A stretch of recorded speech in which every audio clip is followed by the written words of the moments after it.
It's time for the Wrestling Observer Extra. One more time for old time's sake. With Dave Meltzer, right here on The Law. Live audio wrestling. And let's go. We're now smoking with the best. Alrighty, you know what time it is. Just after midnight if you're listening live, and that means it is Dave Meltzer time. Hello, Dave. Hey, how are ya? Doing all right, Dave. Listen, I know you're on your cell phone. Is that because you're out and covering the sale of TNA? I'm out, but I'm not covering the sale of TNA, although I was doing that this morning. Yeah, well, here's the thing. We haven't touched on the show yet. We waited for you here. But bad things in the world of TNA, of course, Pop has dropped the replay.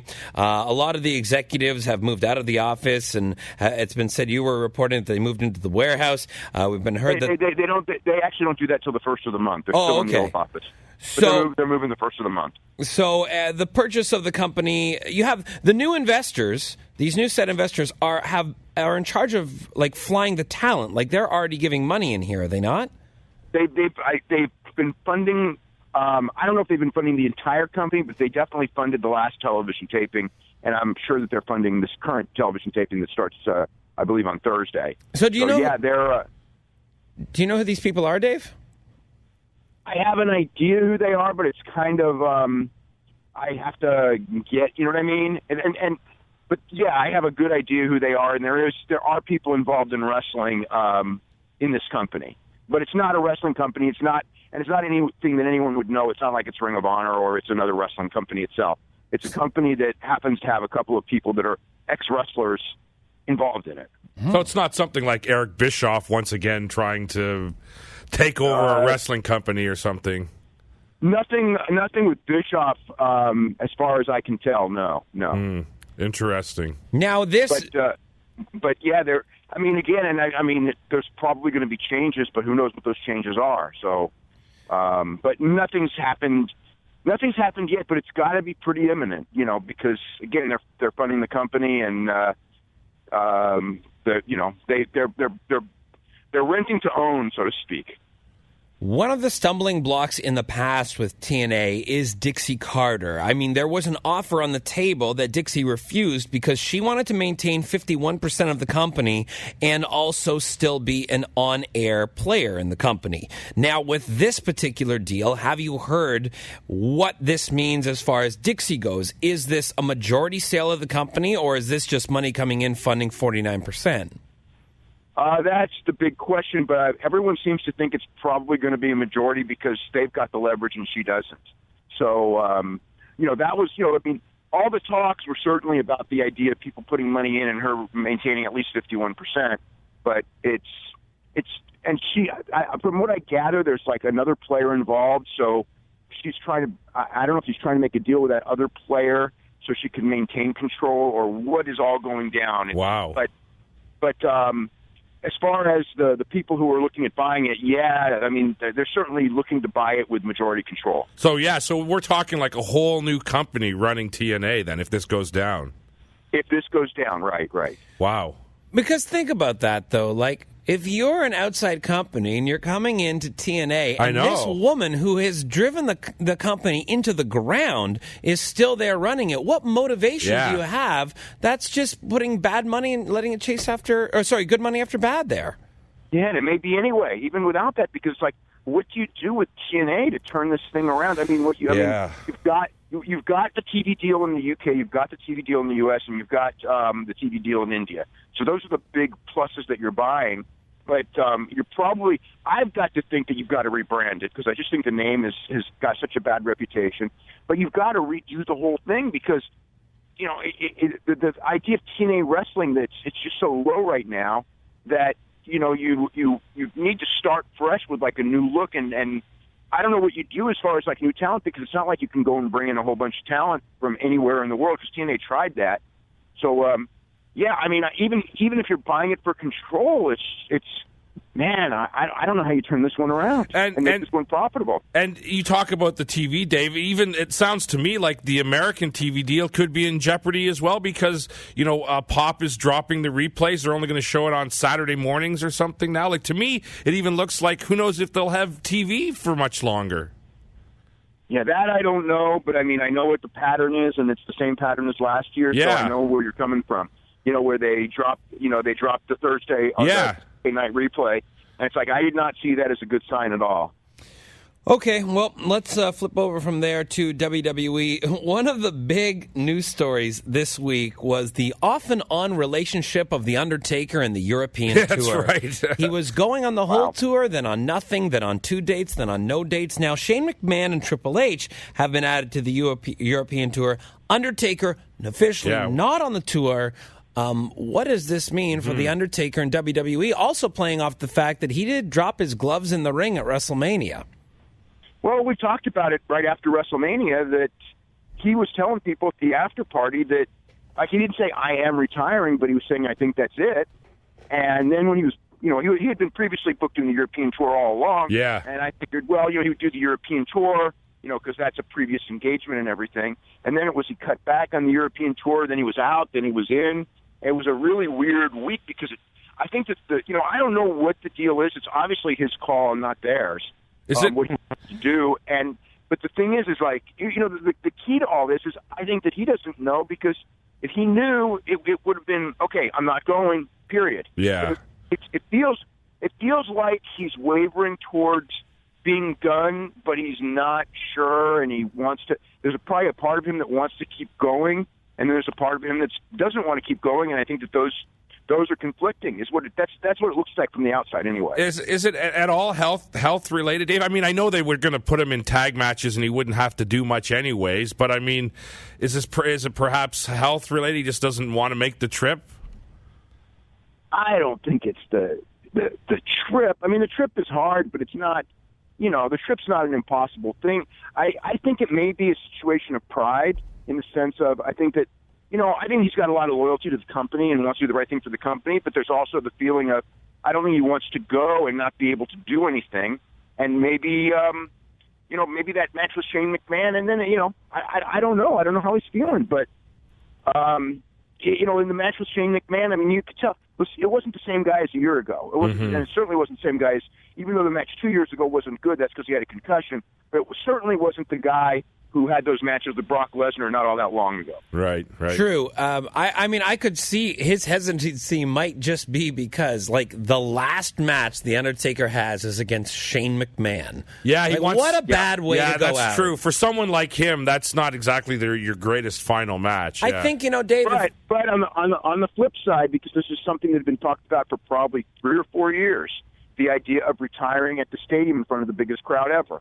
And that's something that he won't be able to replicate because they're not going back to that stadium probably for, God knows how many years. Yeah. There's no other stadium in the country they're going to go to. So if nothing else, he can say he went out in front of the biggest crowd. No one knew. But no one knew about it. But I know. It was. You would think that if it was going to be that, they would tell people ahead of time. Oh, yeah, they would. Big moment, and you certainly didn't have that. Yeah, they would have played it up huge if they had known about it, I'm sure. Very poorly handled, really. Also, this week we had 2 wellness policy violations. It's been a while since Hornswoggle managed to get picked off with this. We had Connor and Adam Rose, both of them suspended. Second offense for both, so they're out for 60 days. But we do not know what the drugs were. Is there any suspicion? And it's so weird because the last time a wrestler, we had Hornswoggle last year, we had Ricardo Rodriguez in 2013, so I think we got to go back to around 2012.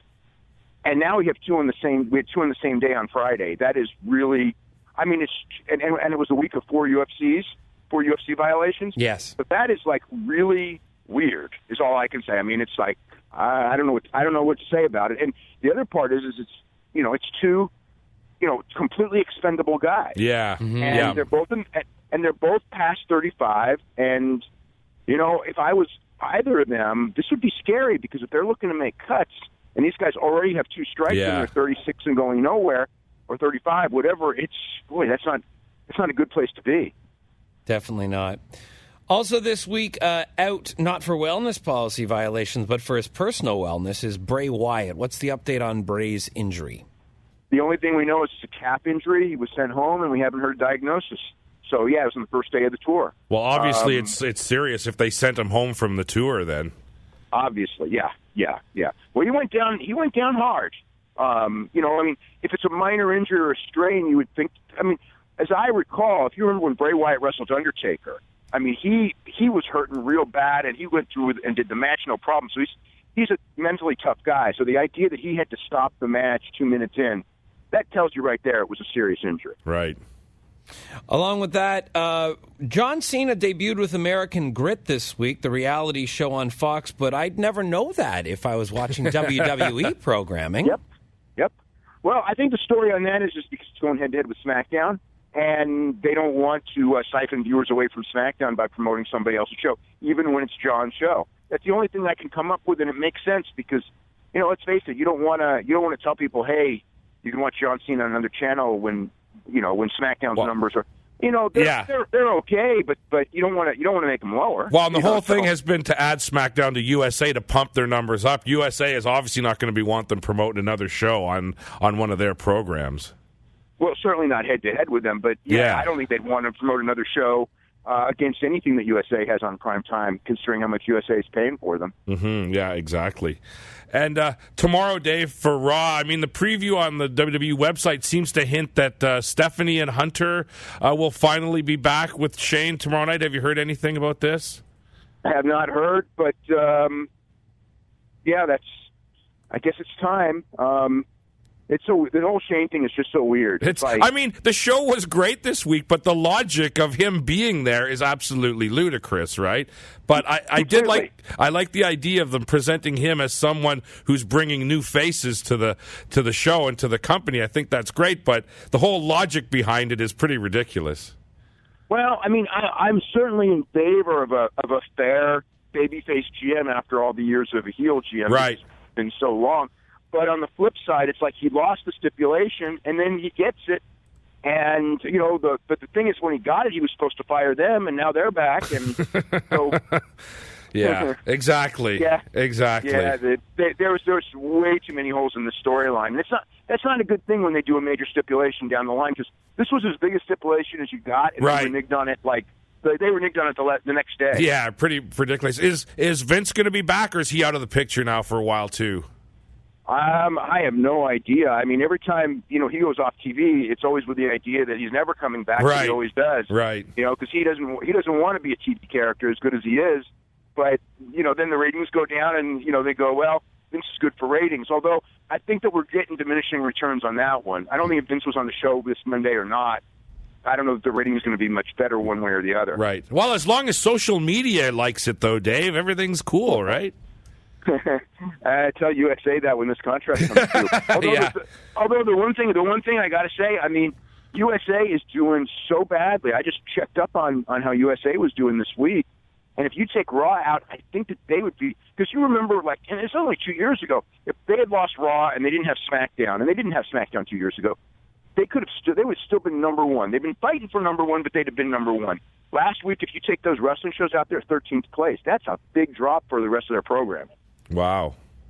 One more thing, Dave, just about a minute here before we got to say goodbye, but Balls Mahoney passed away this week. He turned 44 this past Monday. At his house is where he passed. Have we heard cause of death as of yet?